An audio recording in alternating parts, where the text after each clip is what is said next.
Oke, welcome back to Silent Trader Academy Channel. Jadi masih berjumpa dengan saya, Om Silent di kesempatan morning briefing hari ini tanggal 22 Juni ya 2020, tepatnya hari Senin. Oke, jadi mungkin teman-teman pada hari ini sih bintang utamanya jelas PTBA. Jadi PTBA masih banyak diperdebatkan, salah pencet dan sebagainya. Ada yang pro, ada yang kontra. Sebenarnya kuncinya bukan di situ. Ya, jadi ini saya sedikit out of the box bahas PTBA dulu. Jadi sebenarnya nggak perlu siapa yang benar ya antara salah pencet atau ada something. Yang jelas bagaimana kita bisa memanfaatkan untuk make profit seperti itu ya. Yang jelas kita sudah tahu KZ sudah pegang barang. Nah, kita tinggal tunggu apakah dia memutuskan untuk buang barang atau justru melakukan pembelian sehingga memarkup harga saham PTBA. Nah, itu yang patut kita perhatikan nanti di hari ini ya. Tentu yang bisa kita perhatikan juga ialah mungkin ITMG ya, karena pada saat closing kemarin dibanting ya, hampir auto reject bawah seperti itu. Nah, biasanya ITMG mungkin akan rebound ya, mungkin akan mengalami rebound pendek karena penurunannya itu karena ada yang cuci gudang lah, ibaratnya seperti itu, seperti yang dilakukan pada Macquarie ya.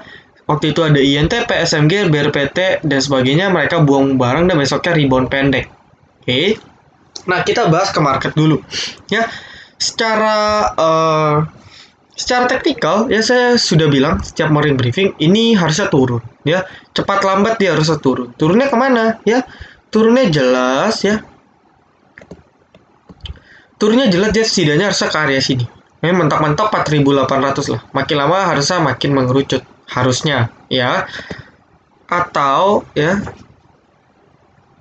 atau seperti ini. Nah, ini mengerucutnya lebih kecil lagi ya. Kita ada dua skenario.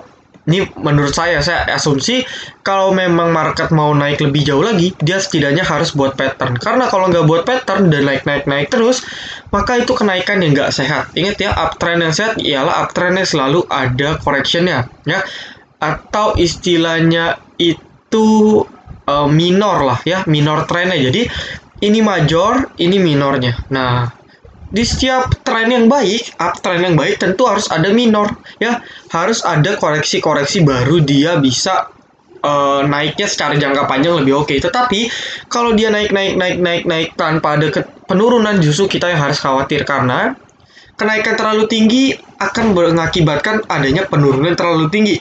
Ya, sebaliknya adanya penurunan yang terlalu dalam maka akan berpotensi saham tersebut atau indeks tersebut mengalami kenaikan juga yang lebih tinggi. Ya, ada panic selling, ada panic buying, ada panic buying, ada panic selling. Nah, itu adalah hukumnya dan tidak bisa diganggu-gugat. Maka dari itu kita expect ya, saya expect dia tidak turun. Ya, hari ini market hopefully turun. Oke. Dia turun ke sekitar sini lah 4.900 atau syukur-syukur dia di sini. Jadi 4.800-an baru dia naik lagi ya. Tinggal tunggu beberapa candle, mungkin sekitar 5 candle baru dia konfirmasi apakah dia turun atau naik atau justru sideways. Nah, yang sulit ialah ketika dia sideways. Nah, kalau udah sideways kita akan sangat sulit untuk melakukan analisa ya. Karena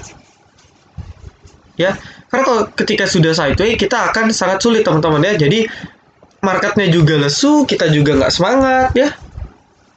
Kita juga nggak semangat, jadinya ya untuk scalping pun susah ya. Untuk beli sore jual pagi pun susah dan swing pun juga ngestak ya. Jadi better turun sekalian sehingga nanti ketika dia rebound kita bisa profitnya gila-gilaan seperti itu.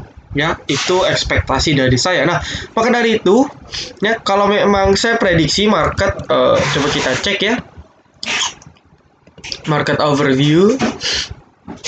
Dow-nya kemarin minusnya 0, sekian. Bursa Asia variatif, ada yang minus, ada yang ini. Nah, sudah mulai terjadi adjustment. Jadi kalau sebelumnya Dow Jones menjadi otak, dalam arti Dow Jones dan Dow Jones future-nya itu jadi pengaruh besar, ketika minus dalam ataupun hijau pekat, maka seluruhnya akan mengikuti. Tapi sekarang saya sudah melihat bahwa korelasinya sudah mulai berkurang. Jadi mereka, market-market ini, Nikkei, Hang Seng, Strike Time Index, Singapura, Shanghai, ya, dan tentunya bursa kita, IHSG, itu sudah mulai bergerak sesuai dengan teknikal masing-masing.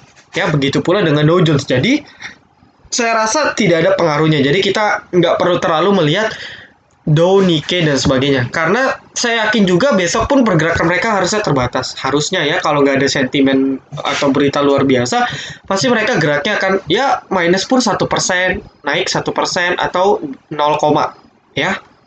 Oke. Nah, maka dari itu, kalau saya expect dia turun, ya, maka tentu kita akan lesu untuk trading, ya. Tapi kalau market saya itu seperti ini, kita bisa perhatikan coba komoditi. Ya, biasanya komoditi ketika market saya itu bisa dijadikan alternatif pilihan kita untuk trading, seperti itu, ya. Oke, saya ada buka nih di Trading Economics. Oke, ada crude oil, ya. Ini naiknya 2,3%-an. Oke, ini cukup bagus, ya. Ini sentimennya itu sama apa? Ya, itu ada saham-saham seperti Medco, ya. Oke, ada Medco, ada Elsa, Akra, ya. Ini kebetulan hari Jumat kemarin itu sempat naik, ya. Ini sempat naik lumayan, meskipun closingnya turun lagi, tapi lumayan, ya. Ini sebenarnya tinggal tunggu breakout aja. Dia bisa lanjut naik lagi. Oke.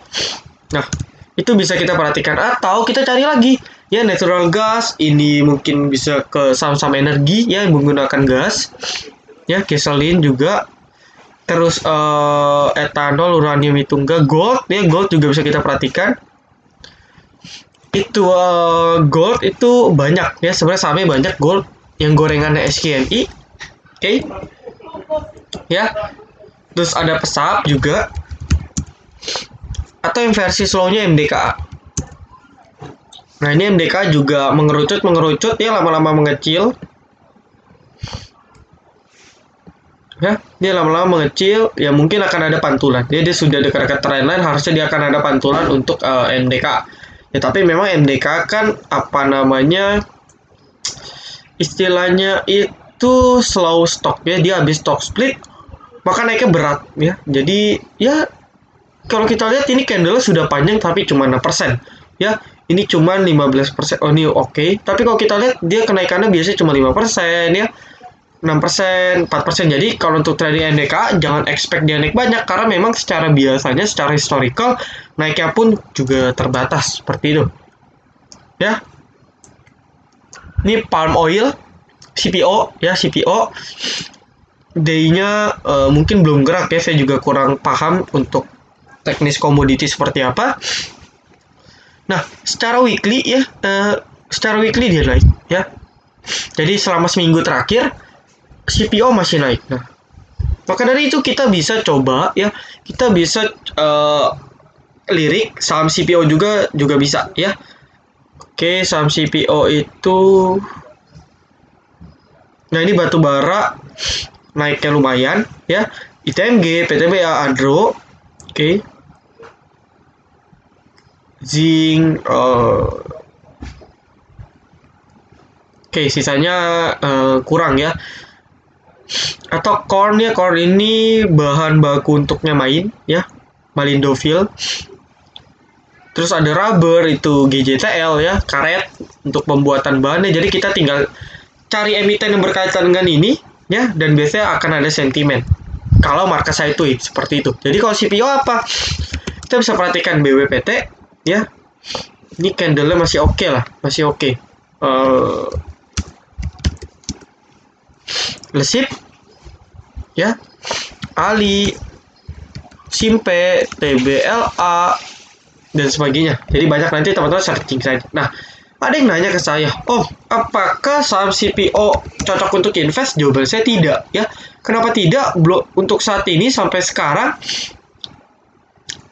CPO ini masih sangat jelek untuk invest jangka panjang ya. Kita bahasnya jangka panjang berarti setidaknya 3-5 tahun ke atas. Kenapa? Ya, karena banyak peraturan-peraturan pemerintah, meskipun seperti contoh B30 ya, meskipun sudah digaungkan dari awal tahun, tapi sampai sekarang belum ada kepastian yang jelas seperti itu ya. Mungkin karena COVID juga sehingga programnya terhenti. Maka dari itu, di samping harga CPO yang juga masih meskipun mengalami kenaikan tapi masih dalam rentang waktu masih dalam level harga yang rendah, maka untuk investasi itu masih kurang oke.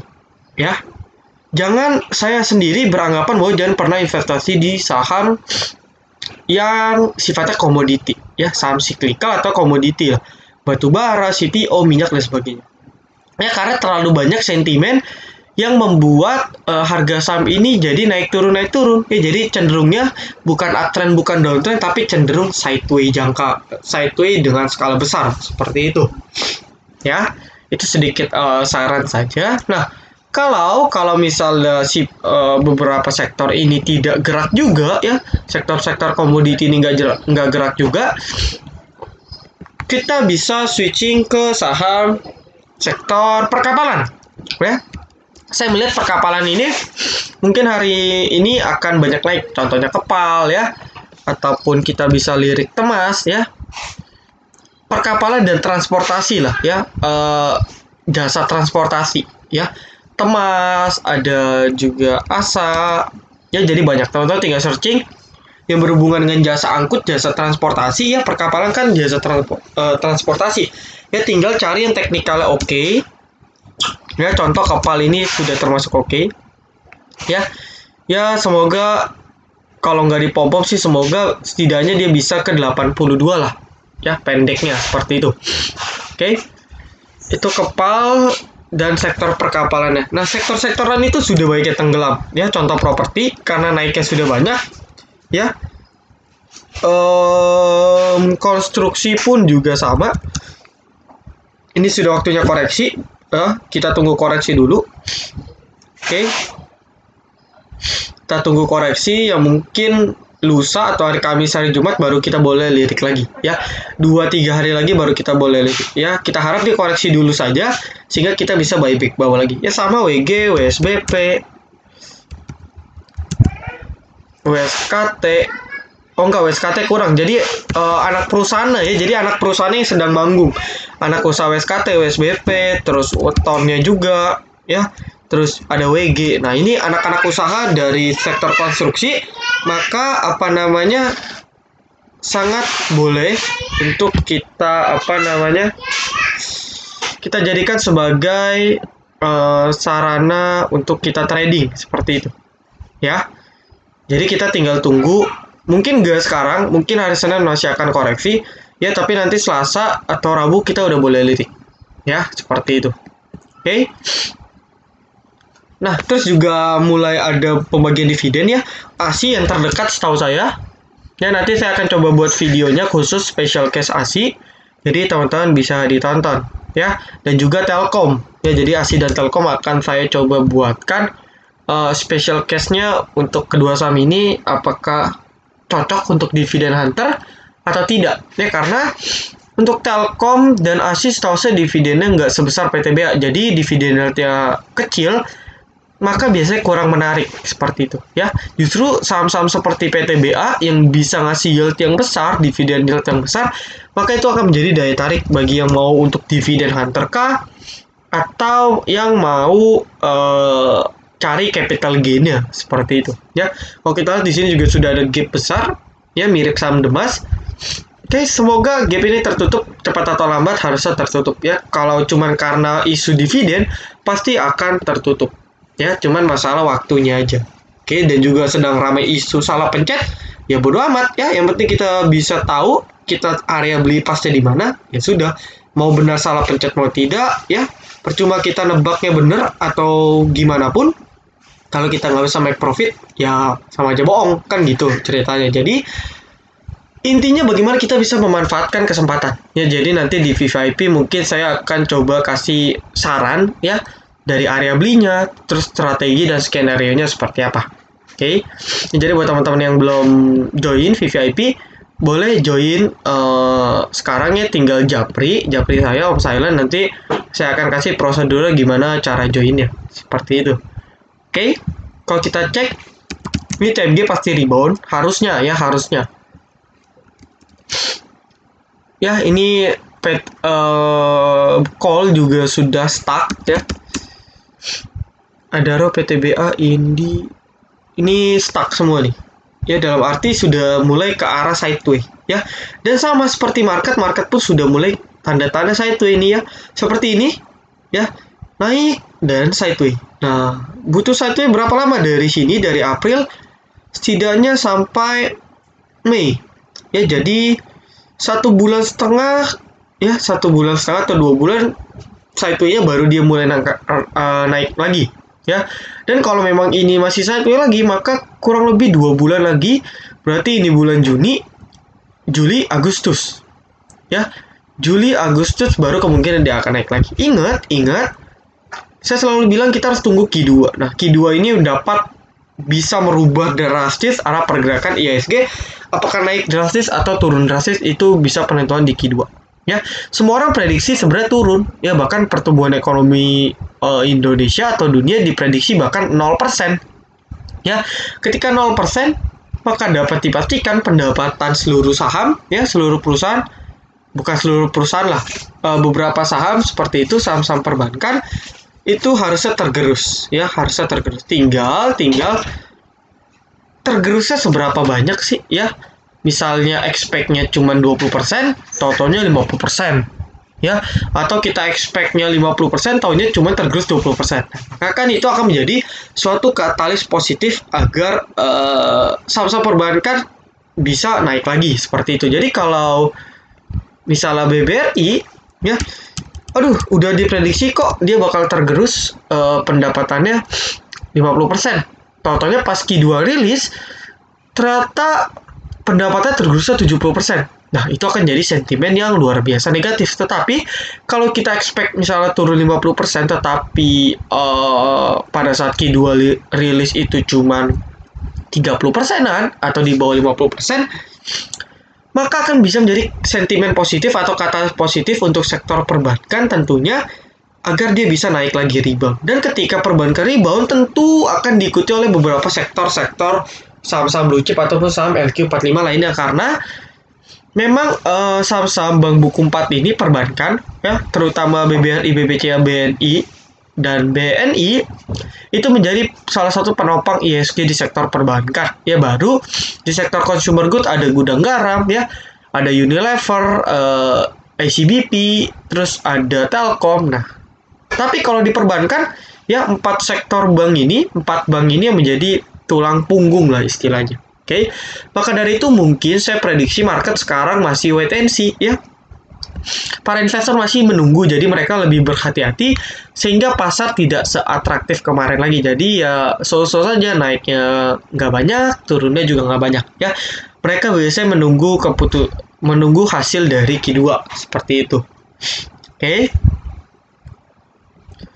Itu saja mungkin untuk morning briefing hari ini ya. Jadi buat teman-teman yang belum subscribe ya, jangan lupa like, komen, dan juga subscribe. Jangan lupa nyalakan notifikasinya agar ketika saya upload video terbaru ya, nanti mungkin video terbaru itu tentang Telkom dan ASI secara dividen ya. Secara dividennya saya akan jelaskan. Jadi teman-teman nyalakan notifikasinya agar ketika saya upload video-video baru di YouTube channel Silent Trader Academy, teman-teman bisa langsung update seperti itu. Oke, thank you buat teman-teman yang sudah nonton dari awal sampai akhir ya. See you in the next video, see you in the next morning briefing. Oke, Silent Trader Academy, be silent, be cuan.